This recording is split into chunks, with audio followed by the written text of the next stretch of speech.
ये हमारे Prayagraj arm wrestling association में उज़ाम है, ये जो है अब क्वेश्चन पूछने जा रहे हैं आकाश भाई से। ये पुराने स्टेट लेवल के चैंपियन भी रह चुके हैं, मेडलिस्ट रह चुके हैं।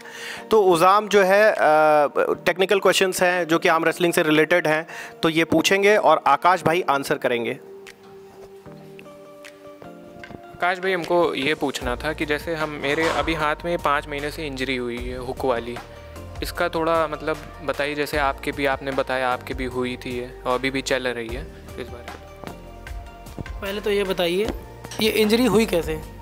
ये इंजरी मेरे तब हुई थी जब हम साइड प्रेशर लगा रहे थे राइट हैंड से, बिल्कुल प्योर साइड प्रेशर, बिल्कुल तिरछा, बिल्कुल साइड में लगा के डायगनली मार रहे थे हम 1 रेप मैक्स पे। तो देखो होता क्या है कि एक तो तुम नए प्लेयर हो, ऊपर से बिल्कुल pole to pole side pressure भी कर रहे हो, ठीक है। होता क्या है कि अब जो नए प्लेयर होते हैं उनको इतना अच्छे से नहीं पता होता है कि साइड प्रेशर का क्या प्रभाव पड़ सकता है अपने ऊपर, अगर गलत एंगल में कर लें या हद से ज़्यादा वेट उठा लें। तो नए प्लेयरों के साथ यही होता है।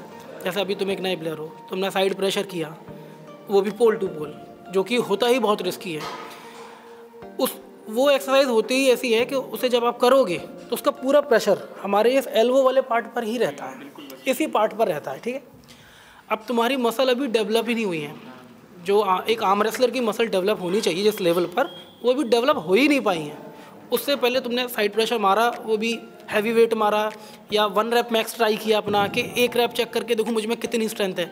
तो उसमें होगा क्या कि तुम्हारी मसल्स जो अभी डेवलप नहीं हुई हैं, वो हैवी वेट मारने की वजह से, वो भी साइड प्रेशर पोल टू पोल, उस मसल को बहुत ही जल्दी डैमेज कर देंगी। मतलब वो अभी तो स्ट्रांग हो ही नहीं पाई है, उससे पहले तुमने उसे डैमेज कर लिया। अब वो हो गई डैमेज, तुम्हारी जो एल्बो वाली अंदर एक गोल्फर एल्बो होती है, उसके अंदर एक छोटी सी मसल होती है, वो डैमेज हो जाती है। अब ये इंजरी थोड़ी सीरियस होती है, ये आसानी से नहीं जाती सबसे पहली चीज़, क्योंकि ये इंजरी मेरे भी हो रखी है 2018 से, और वो आज तक ठीक नहीं हुई है। परमानेंटली तो ठीक ही नहीं हो रही है। क्यों नहीं हो रही है? क्योंकि मैं हुक का प्लेयर हूँ, हुक में ही खेलता हूँ, हुक की एक्सरसाइज करता हूँ, और हुक का गेम खेलने से और एक्सरसाइज करने से ही ये इंजरी वापस आती है। तो मतलब कोई मतलब ही नहीं बनता से ठीक होने का, क्योंकि आप हुक खेलोगे, एक्सरसाइज करोगे हुक की, तो ये इंजरी वापस उखड़ेगी, फिर आप रेस्ट दोगे ठीक हो जाएगी, फिर वापस पंजा लड़ाओगे, एक्सरसाइज करोगे, वो फिर तो ये बना रहता है। प्रॉपर ख़त्म करने के लिए तो प्रॉपर बहुत लंबा रेस्ट भी देना पड़ेगा और गेम भी चेंज करना पड़ेगा। अब इसका तो बस यही इलाज है कि या तो इसे सहन कर करके हुक में खेलते रहो, हुक की एक्सरसाइज करते रहो, या फिर एक लंबा रेस्ट दो और दूसरा गेम डेवलप करो। और थोड़ा सा अपना डाइट वगैरह का ख्याल रखो, प्रोटीन लेवल बॉडी में अच्छे से जाए, माइक्रो न्यूट्रिएंट्स का ख्याल रखो कि तुम कैल्शियम ले रहे हो कि नहीं, जॉइंट सपोर्ट ले रहे हो कि नहीं, मल्टीविटामिन और ये फिश ऑयल, ये सब चीज़ें बहुत ज़रूरी होती है। छोटे लेवल पर काम करती है, लेकिन बहुत ज़रूरी होती है सब चीज़ें। तो यही है इंजरी वगैरह का, बस कोशिश करो कि इंजरी से बचने की कोशिश करो। गलत एक्सरसाइज मत करो, गलत तरह से परफॉर्म मत करो, ज़्यादा वेट मत मारो, नॉलेज नहीं है तो किसी से पूछ लो, ये सब इम्पॉर्टेंट होता है। क्योंकि आजकल यही हो रहा है, मेरे पे इतने मैसेजेस आ रहे हैं इंस्टाग्राम पे जो इंजरी से पीड़ित हो रहे हैं, वो भी नए लड़के। उनकी वजह यही है कि वो वीडियो तो देख लेते मेरा, लेकिन वीडियो देख के बस ये नहीं समझ पाते कि कितना वेट और कैसे मारना है, जबकि मैं बताता हूँ कि 8 से 10 रेप जब तक ना हो तब तक वेट इंक्रीज़ ना करें। अब लोग फिर भी अपनी स्ट्रेंथ चेक करने के लिए मार देते हैं, गड़बड़ हो जाती है, लग जाती है। अब यही है, रेस्ट करो, ऊपर से ट्रीटमेंट करो, बर्फ़ की सिकाई करो, और जब दर्द हो रहा हो उस वक्त तो बिल्कुल भी पंजा ना खेलो और कोई भी ऐसी एक्सरसाइज मत करो जिससे वो पेन बढ़ जाए। यही तरीका है। ठीक है, हम समझ गए, हमको बस यही पूछना था। और मेरे जैसे कुछ ऐसे अलग से सवाल हैं कि आपके ओपिनियन में आपको क्या लगता है कि इंडिया में सबसे स्ट्रॉन्ग हुक किसका है, ऑल ओवर में, पूरे में? सबसे स्ट्रॉन्ग हुक किसका है? देखो मेरे ओपिनियन में जो हरियाणा से एक प्लेयर है कराज, मेरे ओपिनियन से बोल रहा हूँ मैं, कराज मुझे ऐसा लगता है कि ऑल ओवर इंडिया में अगर कोई भी प्लेयर उसके साथ सिर्फ हुक का गेम खेले, अगर ओनली हुक, टॉप रोल नहीं, सिर्फ हुक, तो मुझे नहीं लगता कि उसे कोई हरा पाएगा। ऐसा मुझे लगता है, ये मेरा ओपिनियन है। कोई भी हो कराज को हुक में, मुझे तो नहीं लगता, पॉसिबल नहीं। और कोई होगा तो कह नहीं सकता। हाँ, टॉप रोल में उसे हराने वाले बहुत लोग हैं, लेकिन बात सिर्फ हुक की होगी तो मैं कराज को ही वोट दूंगा। जैसे आपका तो पता ही हम लोग को, आपके वेट में आपका हुक लाइक अनबीटेबल है और आने वाले कई सालों तक रहेगा भी। तो और टॉप रोल में आपकी क्या राय है? टॉप रोल में मतलब किस तरह की राय? टॉप रोल में मतलब ऑल ओवर इंडिया कौन सबसे अच्छा है टॉप? टॉप रोल एक ऐसी टेक्निक है, इसमें थोड़ा आंसर दे पाना मुश्किल है। बताऊं क्यों? हुक में तो जिसकी स्ट्रेंथ ज़्यादा है वही जीतेगा, क्लियर है। टॉप रोल में क्या होता है? टॉप रोल में जिसको सही ग्रिप मिल जाए, टाइम पे जिसका टॉप रोल लग जाए, वो जीत जाता है ज़्यादा पावर वाले से भी। टॉप रोल थोड़ा एक टिपिकल टेक्निक है कि मतलब किसी का टॉप रोल वीक है, सामने वाले का टॉप रोल स्ट्रॉन्ग है, बट अगर उसकी ग्रिप अच्छी है, उसको थोड़ा अच्छा पोजीशन मिल गई, तो वो ज़्यादा पावर वाले को भी ले जाता है बहुत आसानी से। तो टॉप रोल में डिसाइड कर पाना बड़ा मुश्किल है। आप देखो टॉप रोल में काफ़ी सारे प्लेयर हैं इंडिया में, जैसे मज़ाहिर साइडू हैं, वो हैवी वेट प्लेयर हैं PPL के। उनका टॉप रोल अभी तक के जो रिकॉर्ड्स आ रहे हैं ना, जो वीडियो जो शो हो रहे हैं, उनके अकॉर्डिंग उनका टॉप रोल सबसे बेस्ट माना जाएगा वीडियोज़ के कंपेरिजन में देखा जाए तो। ठीक, अब अगर बात की जाए अदर टॉप रोलर्स की, तो और भी सारे प्लेयर्स हैं, जैसे काइल कमिंस है, उसका भी टॉप अच्छा है। ठीक है, अच्छा है, लेकिन अब कहोगे बहुत अच्छा है तो ये मैं नहीं कह सकता। उसके अलावा जैसे प्रांजीत साकिया है, प्रांजीत साकिया का टॉप रोल अच्छा है, लेकिन अभी वो आउट ऑफ फॉर्म थे बीच में, उनका भी टॉप अभी ढंग से काम नहीं कर रहा था। जब वो फॉर्म में आ जाएंगे तो टॉप अच्छा हो जाएगा। तो ऐसे बहुत सारे प्लेयर्स हैं टॉप रोल के जो जिनका टॉप बहुत अच्छा है, लेकिन कुछ अपनी आउट ऑफ फॉर्म की वजह से रह गए। जैसे मैं एक नाम लेना चाहूँगा, अबिन कुरियन फ्रॉम केरला।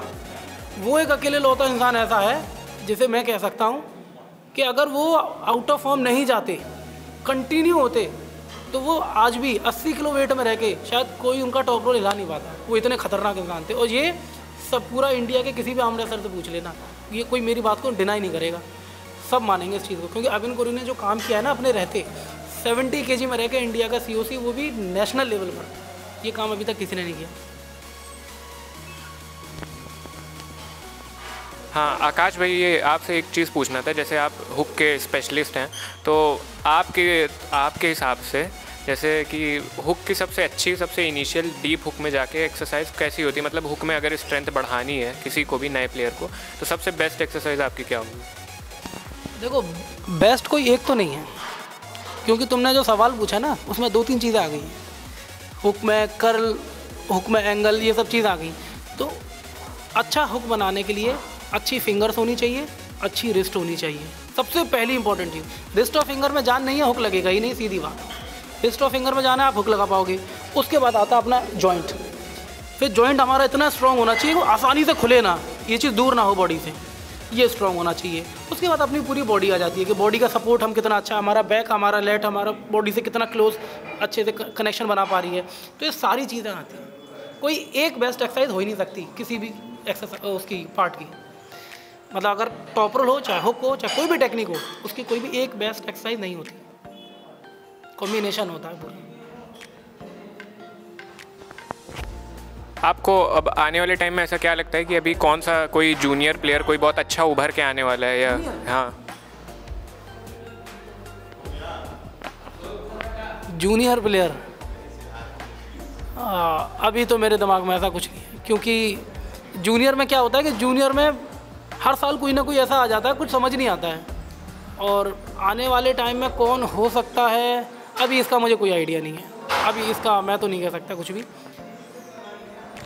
और आकाश भी, एक सबसे फेमस चीज़ जो कि है, आपका डेवन लैरेट के साथ एक्सपीरियंस कैसा था जब आपने ग्रिपिंग करी और हुक खेला उनके साथ, पूरी पावर लगाई अपनी, और डेवन उनके साथ आपका हैंड टू हैंड एक्सपीरियंस कैसा था टेबल पर? मुझे ऐसा लग रहा था कि मैं 2 हाथ लगा लूँगा तो भी हाथ नहीं करेगा, सच्ची बात बोल रहा हूँ बिल्कुल। क्योंकि उनका लेवल है इंटरनेशनल, वो भी इंटरनेशनल में चैम्पियन वाला लेवल, और हम अभी नेशनल में ही चैम्पियन नहीं बने थे उस टाइम पर। वेट में ऑलमोस्ट डबल का डिफरेंस, मैं 65, वो 120। तो वो एक तरीके से ये मान लो कि वो वीडियो में देखने में लग रहा है कि मैं एक हाथ से स्ट्रेंथ लगा रहा हूँ, वो मुझे बहुत ताकत लगा के रोके हुए हैं, ऐसा कुछ भी नहीं है। मतलब मैं दूसरा हाथ भी लगा लेता तो वो वहीं का वहीं रहता। तो अब इससे समझ जाओ कि मैंने क्या फील किया होगा हाथ में। मतलब बहुत सुपर एक्सट्रीम स्ट्रॉन्ग। और अभी आपने माइकल टॉड से भी स्पेयरिंग करी ही होगी? नहीं, माइकल टॉड से नहीं करी थी। तो ये ढेर सारे क्वेश्चंस पूछे गए हमारे एसोसिएशन में। उज़ाम ने सारे बच्चों से क्वेश्चन लेके और यहाँ पे आकाश भाई से पूछा, और कितने अच्छे से आकाश भाई ने एक्सप्लेन भी किया एक एक क्वेश्चन। और बाकी हम लोग और बातें करते रहेंगे। मिलते हैं ब्रेक के बाद।